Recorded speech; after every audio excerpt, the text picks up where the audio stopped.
ব্যক্তিরা উপস্থিত হয়েছেন। শিব চর্চার মাধ্যমে গঙ্গা আরতি হবে এখানে। রামনবমী উৎসব কমিটি এটাকে সঞ্চালন করছে। আজকে ভারতবর্ষের মধ্যে আমরা যারা সনাতনী হিন্দু আছি, আমরা এটা সবাই স্বীকার করি যে আমাদের বাড়ির মহিলারাই আমাদের এই ধর্মটাকে বাঁচিয়ে রাখার জন্য সবসময় তারা চেষ্টা করে। তারা কিন্তু কোনো ভুল কাজ যাতে বাড়ির লোক না করে তার জন্য ঠাকুরের পুজো করা, সন্ধ্যা আরতি দেওয়া, কোনো ভালো কাজ ছাড়া যাতে কেউ না আমার পরিবারের লোকেরা করে, এটা জন্য সবসময় তারা প্রয়াস করে। আপনারা প্রত্যেক যারা এখানে উপস্থিত আছেন, মায়ের শাসন, তারপরে বাড়ির বউ, তারপরে বাড়ির মেয়ে, যেভাবে ধর্মের ব্যাপারটা, বিশেষ করে বাড়িতে যে ধর্মটা হচ্ছে, পুজো হচ্ছে, এটা নিয়ে খুব চর্চা করে তারা। আর মাঝে মাঝে আমরা যেহেতু কাজের সঙ্গে ব্যস্ত থাকি, তারা বেশিরভাগ এটা কিন্তু আমাদেরকে বুঝিয়ে দেয় কিনা এটা করলে ভালো হবে, এটা করলে ভালো হবে না। আজকে ধর্ম একটা দেশ এমন আছে যেখানে সনাতন ধর্ম আদিকাল থেকে অনন্তকাল অবধি থাকবে। এই ধর্ম একটাই ধর্ম পৃথিবীতে, বাদ বাকি সব পন্থা, বাদ বাকি একটা বলতে গেলে এনজিও। ওখানে আপনি দেখবেন খ্রিস্টানরা সবসময় বলে গড আপনি আমাকে ক্ষমা করবেন। যারা ইসলাম ধর্মের লোক আছে তারা সবসময় ওই নিজের ধর্মটাকে মানুষের মাথায় ঢোকাবার জন্য 5 বার সারা দিনের মধ্যে তারা পুজো করে। আপনার খ্রিস্টানরা রোববার যেখানে যে কাজ করবে, রোববারে কিন্তু তারা চার্চে যাবে। কিন্তু আমরা কজন আমরা যাই? আমাদের বাড়ির মহিলারাই কিন্তু এই কাজটা সব থেকে বেশি করে। কিন্তু এখন আস্তে আস্তে আমাদের মধ্যেও আমাদের সংস্কৃতি, আমাদের ধর্ম, আমাদের সনাতনকে নিয়ে আমাদের ছেলেরাও চর্চা শুরু করেছে। আগে দেখবেন এই শিক্ষা রাখতে, শিক্ষাকে মানে একটা কি বলা যায়, ব্যাকওয়ার্ড হিসাবে দেখা যায়। শিক্ষা রেখেছে ও একটা এরকম লোক। এখন আমি গর্ব হয় আমার, মানে অনেক বড় বড় শিক্ষিত মানুষ তারা কিন্তু প্রকাশ্যে, আমাদের ইয়াং ছেলেরাও প্রকাশ্যে শিক্ষা রেখে তারা কিন্তু সমাজের মধ্যে নিজেকে এস্টাবলিশ করে। এটাই কি বলে পরিবর্তন। এই জায়গাতে আমরা পৌঁছেছি, যেখানে ছিলাম মাঝখানে ভ্যানিশ হয়ে গেছিলাম, আবার কিন্তু আমরা সেই জায়গা পৌঁছেছি। শিবচর্চার একটা আবরণ এনে দিয়েছে। বিশেষ করে আমি বলছি হিন্দি ভাষী সমাজ যেখানে আছে, এই শিবচর্চার একটা গুরুত্ব আপনারা আইডিয়া করতে পারবে না।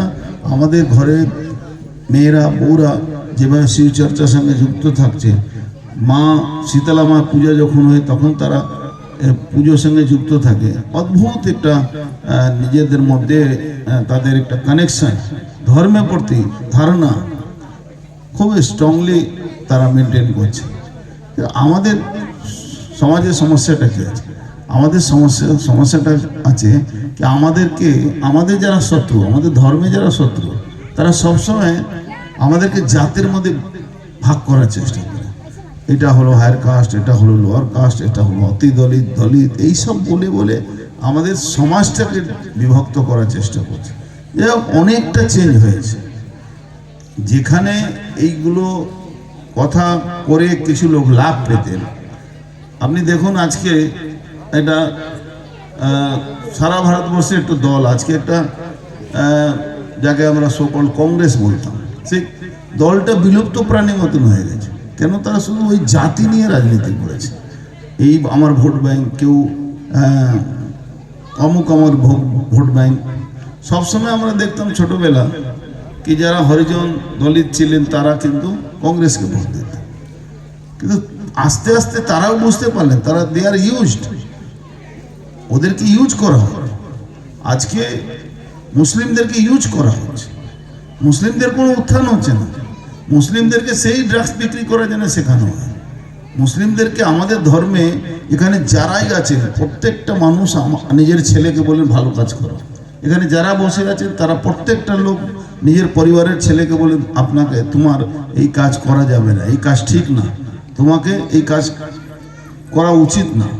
কিন্তু একটা শ্রেণী দেখবে, একটা সম্প্রদায় দেখবে যে ছেলে মেয়ে লুট করে নিয়ে আসছে, কি কোথায় থেকে নিয়ে আসছে, নিয়ে এসছে, সেটা ভোগ করব, সেটা খাবো, আর পরের দিন আবার বলবো আবার যাচ্ছি দেখুন। মানে একটা পিকুলিয়ার সিস্টেম ডেভেলপ হয়েছে সারা পৃথিবীতে।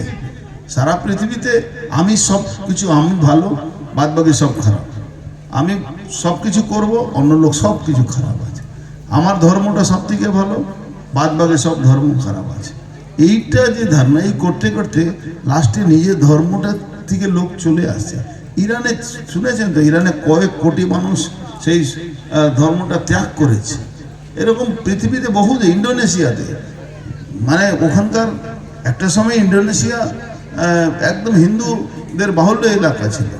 আজকে মাঝখানে কি হলো, একদম ইসলামিক কান্ট্রি হয়ে গেল। এখন তার ওখানকার রাজার পরিবার, রাজ পরিবাররা কিন্তু আমাদের যে পুজো সিস্টেমটা, ওরা কিন্তু রামলীলা করতো, ওরা কিন্তু ভগবান শ্রীরামকে মানতো, ওরা ভগবান কৃষ্ণকে মানতো। কিন্তু এখন তারা চেঞ্জ হচ্ছে, বলে না আমরা সনাতনের মধ্যে ফিরে যেতে হবে। কেন? সনাতনের মধ্যে সম্মান আছে, সনাতনের মধ্যে প্রত্যেকটা ব্যক্তির জায়গা আছে, এখানে কিন্তু জায়গা নেই। তাই আগামী দিন আমাদের খুব চিন্তা ভাবনা করতে হবে, আমাদের সমাজকে এগিয়ে নিয়ে যেতে হবে। কিছুক্ষণের মধ্যে গঙ্গা আরতি হবে। আমি ইন্দ্রদাকে বলবো, অনেক জায়গা মিটিং আছে, তাই বেশিক্ষণ থাকতে পারবো না আমরা, কিন্তু নিশ্চিতভাবে এই যে প্রয়াস, এই যে গঙ্গা আরতির ব্যাপারে কেউ ভাবতোই না। গঙ্গা আরতি, মা গঙ্গাকে পুজো করতে হবে, এটা কেউ ভাবতো? এটা আমরা ভাবতাম, ও গেলাম চান করলাম, ওই যখন পিতৃপক্ষ হলো একবার চান করলাম, একবার গেলাম যখন কোনো কেউ মারা গেছে তখন একটা গিয়ে চান করলাম, এরকম একটা ধারণা ছিল। এখন গঙ্গা যে পূজনীয় জায়গা, এই ধারণাটা এসেছে, এটাকে আমাদেরকে ধরে রাখতে হবে। আজকে এই যদি না আসতো তাহলে কুম্ভ মেলাতে 70 কোটি মানুষ যেতেন না। কুম্ভ মেলাতে 70 কোটি মানুষ যেতেন। আর শুধু বয়স্ক, আগে কি হতো, কুম্ভ মেলাতে যার বয়স 60 বছরের উপরে, 70 বছরের উপরে গেলাম, আর ফিরে আসবো কি না আসবো তার নিয়ে চিন্তা নেই, তারাই যেত। এখন একদম ছোট থেকে বড়, ছোট ছোট বাচ্চারা, আমি কুম্ভ মেলা গিয়ে আমি অবাক হয়ে গেলাম, বাচ্চা ছেলেরা, বাচ্চা মেয়েরা, তারা কুম্ভ মেলা গেছে। তো চলুন, আরও কথা হবে। আমি ধন্যবাদ জানাবো আপনারা যারা আয়োজন করেছেন। এরকম ধর্মের জন্য আপনার কাজ করতে হবে, সনাতনকে বাঁচাতে হবে, সনাতনকে এগিয়ে নিয়ে যেতে হবে, সনাতনের ব্যাপারটা মানুষের মাথায় ঢোকাতে হবে। সনাতনটা কি আছে তার জন্য আপনাকে গীতা পড়তে হবে, রামায়ণ পড়তে হবে, বেদ পড়তে হবে। আমরা বেশিরভাগ সময় এখন মোবাইলে ঘাটে আমাদের ছেলেমেয়েরা, ওদেরকে বুঝান কি এখানে তুমি গীতা পড়তে পারো, এখানে তুমি রামায়ণ পড়তে পারো, এখানে সুন্দরকাণ্ড পড়তে পারো, এখানে হনুমান চালিসা পড়তে পারো। এটাও একটা গুড সাইন কি ব্যাপকভাবে একটা ড্রাস্টিক চেঞ্জ হয়েছে আমাদের পরিবারের মধ্যে, আমাদের সনাতনের মধ্যে। তারা সবাই কিন্তু একটা ধর্মের দিকে ঝুঁকি নিয়েছে কি না, ধর্ম আমাদের সব থেকে বড় জিনিস, আমরা তাকে মানব। ধন্যবাদ, নমস্কার।